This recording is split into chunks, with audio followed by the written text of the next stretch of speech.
मंडळी, कापराचा एक प्रकार आहे भीमसेनी कापूर. आणि हा कापूर इतका अद्भुत आहे ना की याचे इतके फायदे आहेत की ते फायदे वाचून मला लगेच वाटलं की तुम्हाला सांगावेच. आणि फायदे कशा प्रकारचे आहेत म्हणजे आजारी व्यक्तींना तर आहेत, पण ज्यांचं लग्न ठरत नाहीये त्यांनाही त्याचे फायदे आहेत. त्याचबरोबर घरातला वास्तुदोषही जातो. फक्त हा कापूर कसा वापरायचा ना ते कळलं पाहिजे. हनुमानासमोर हा कापूर लावला तर त्याचाही वेगळ्या प्रकारचा लाभ होतो. तो काय होतो ते पुढे मी तुम्हाला सांगते. पण हा भीमसेनी कापूर इतका चमत्कारिक असेल याचा विचार मी कधी केलाच नव्हता.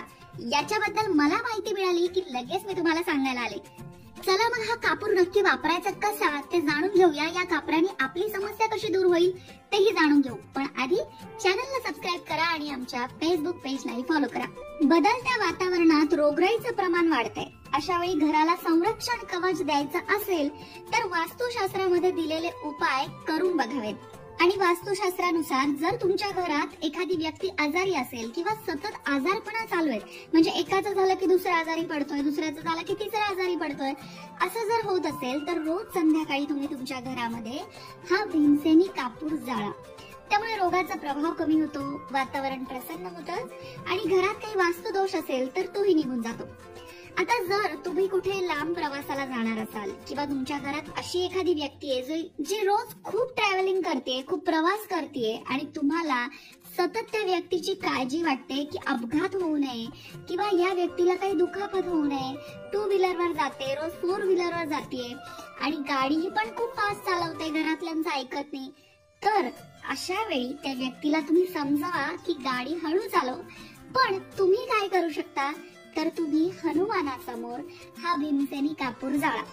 त्यामुळे घरात जर काही अपघाताचे योग असले तर ते दूर होतात. त्याचबरोबर रोज रात्री तुम्ही हा भीमसेनी कापूर हनुमानासमोर जाळून हनुमान चालीसा जर म्हटला तर तोही अत्यंत प्रभावी उपाय ठरतो. त्यामुळे तुमच्या मनातली भीती निघून जाते. घरात कुठलं संकट येणार असेल तर तेही हनुमानाच्या कृपेने दूर होतात. वास्तुदोष दूर करण्यासाठी भीमसेनी कापराच्या 2 गोळ्या घरात ठेवा आणि ती विरघळली की पुन्हा त्या 2 गोळ्या घरामध्ये ठेवा. अशा रोज त्या गोळ्या घरामध्ये असू द्या. त्यामुळे घरातला सगळ्या प्रकारचा वास्तुदोष दूर होतो. आता तुमचं लग्न ठरण्यास उशीर होतोय का, स्थळ बघताय, मनासारखं स्थळ काही मिळत नाहीये, असं असेल तर कापराचे 6 तुकडे, 36 लवंगा हे सगळं घ्या आणि त्यात तांदूळ तसंच हळद मिसळा.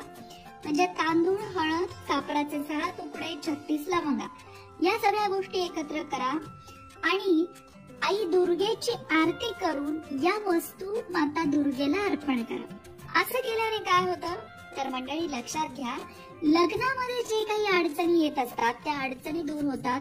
त्या अडचणी बऱ्याचदा तुमच्या पत्रिकेतल्या ग्रहांमुळे येत असतात, घरातल्या वास्तुदोषामुळे येत असतात. पण आपण काय करतोय, माता दुर्गेला हे अर्पण करतोय. माता दुर्गे समोर आपले संकट मांडतोय आणि माता दुर्गेच्याच कृपेने आपल्या सगळ्या समस्या दूर होणार आहेत. हा तर झाला लग्न लवकर ठरण्यासाठीचा उपाय. पण तुम्हाला काही ग्रहांची शांती सांगितली असेल किंवा काही ग्रहदोष सांगितला असेल तरी सुद्धा तुम्ही कापूर वापरू शकता. कसा?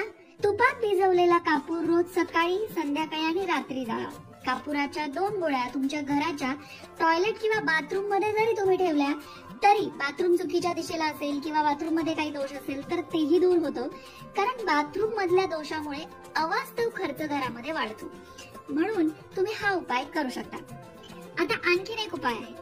सूर्यास्ताच्या वेळी तुम्ही कापुराचा दिवा लावा आणि संपूर्ण घरात तो फिरवा. त्यानंतर माता लक्ष्मीची पूजा करा. त्यामुळे सुद्धा तुमची जी अतिरिक्त खर्चाची सवय आहे किंवा अवास्तव खर्च होतोय तो कमी होईल. माता लक्ष्मीला प्रसन्न करायचं असेल तर तुम्ही श्री यंत्रासमोर सुद्धा कापूर अवश्य जाळा. त्यामुळे आर्थिक अडचणी दूर होतात. आर्थिक समस्या ज्या घरामध्ये आहेत त्या दूर होऊन माता लक्ष्मी प्रसन्न होते. आता कापुराचा आणखीन एक उपाय मी सांगते आणि हा उपाय असा आहे किंवा अशांसाठी आहे ज्यांच्या घरामध्ये ना पैसाच टिकत नाही किंवा प्रगतीच होत नाही, सतत अडथळे येतात, असं ज्यांना वाटतंय तो हा उपाय करू शकता. उपाय काय करायचा आहे तर तुमच्या प्रत्येक खोलीमध्ये 2-2 कापूर आणि लवंगा असं चांदीच्या किंवा पितळेच्या भांड्यात ठेवायचंय. म्हणजे तुमच्या घरात जर 3 रूम असतील तर त्या 3ही रूम मध्ये तुम्ही पितळेच्या किंवा चांदीच्या एका छोट्याशा वाटीमध्ये 2 कापूर आणि लवंगा ठेवा. असे केल्यामुळे घरातली नकारात्मकता दूर होते. त्याचबरोबर जर तुमच्याकडे चांदीची वाटी नसेल, पितळेचीही वाटी नसेल, तर तुम्ही स्टीलच्या भांड्यातही ठेवू शकता. त्यामुळे घरात जर वारंवार भांडणं होत असतील तर ते भांडणं कमी होतात. कुटुंबातील सदस्य कुठल्याही गोष्टीवर एकत्र येत नसतील तर त्या अशाही समस्या या उपायाने दूर होतात. वातावरणामध्ये सकारात्मकता पसरते, वैवाहिक जीवनातल्या अडचणी दूर होतात आणि कापुराच्या सुगंधाने मनही प्रसन्न होतं, वातावरणही प्रसन्न होतं. आता हे एकदम भरपूर उपाय मी तुम्हाला सांगितले, यातला एखादाच उपाय तुम्ही करून बघा. पण या उपायाने तुम्हाला आरोग्याला सुद्धा फायदे होणार आहेत. कसे? तर कापूर, ओवा आणि पेपरमिंट एकसारख्या प्रमाणात घ्या. त्यांना एका काचेच्या बाटलीमध्ये टाका. त्या बाटलीला उन्हात ठेवा. थोड्या वेळाने ती बाटली हलवत जा. त्यानंतर त्यातील 4 थेंब बत्ताशावर किंवा साखरेच्या सरबतात टाका. हे जुलाब झालेल्या व्यक्तीला देतात आणि त्यामुळे जुलाब थांबतात.